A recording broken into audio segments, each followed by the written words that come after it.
Hello everyone. Today I'm sharing how to manage multiple stores and SKUs in an outsourcing team. Project scheduling methods. This is a real challenge many outsourcing teams inevitably encounter when they have multiple clients and a wide range of SKUs. Because the reality is often, every client is in a rush, every store is launching new products, every SKU says, "We're just missing this one image." The result is constant firefighting, order back to order, schedules are always changing, and the team is always rushing. You might start to wonder, are we short-staffed?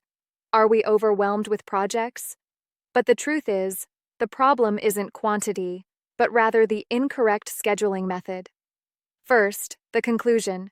With multiple stores and multiple SKUs, it's not about speed, it's about rhythm management.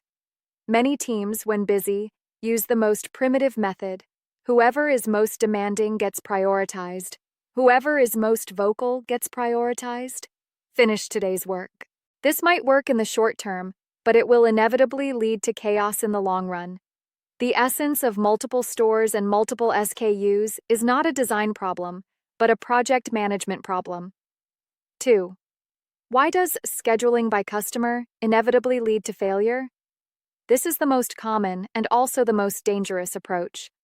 A common scenario is, customer A has 20 SKUs, customer B has 5 SKUs, customer C suddenly needs 3 main images today.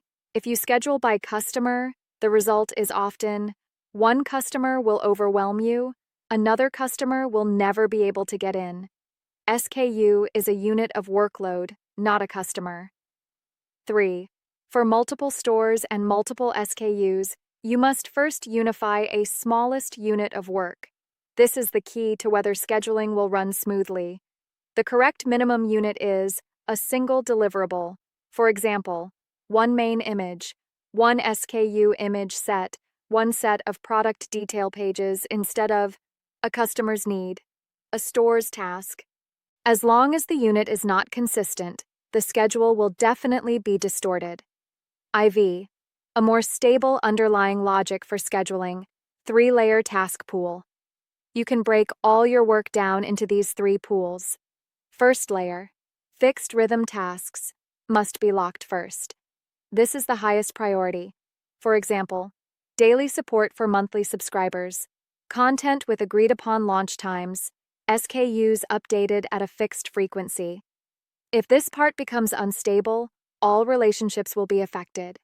Second layer, SKU tasks that can be processed in batches, source of efficiency.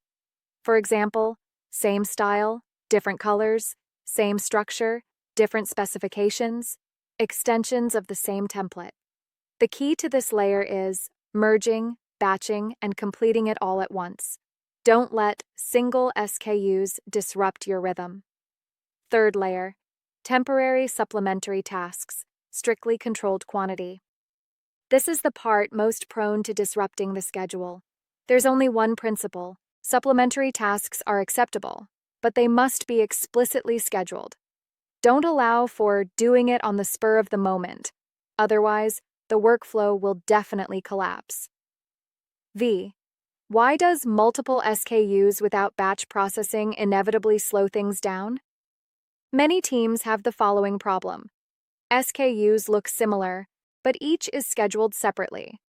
The result is repeated communication, repeated alignment, repeated modifications. The value of multiple SKUs lies in repetitiveness, not quantity. Mature teams will, first, standardize the structure, then execute in batches, and finally, perform overall verification instead of fixing things one by one. 6. A directly usable project scheduling method, practical version. You can use these 4 steps to schedule. Step 1. Break down all requirements into deliverable units. Don't add them to the schedule until they are completely broken down. Step 2.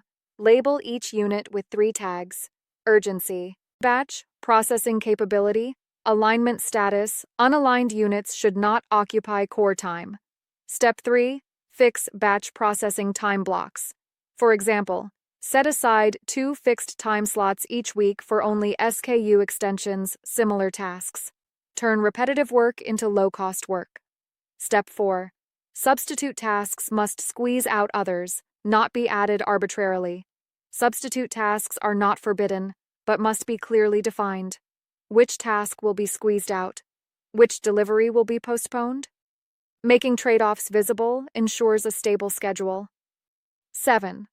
The most important bottom line for teams with multiple stores and SKUs: never let designers decide which to do first. That's not a design decision, it's a project decision. Once this is delegated, the team will inevitably operate based on emotions. A piece of truth for teams overwhelmed by multiple SKUs: you're tired, not because you're taking on too many tasks, but because you're using single project thinking to handle systematic workloads. When scheduling starts to operate according to rules, people will feel much more relaxed. In short, to stabilize the complex situation of multiple stores and multiple SKUs, outsourcing teams don't rely on working themselves to the bone, but rather unify the smallest delivery unit, establish task priorities, batch process repetitive work, make interstitial orders explicit. When scheduling changes from firefighting response to structured progress, outsourcing teams will truly possess the ability for sustainable expansion.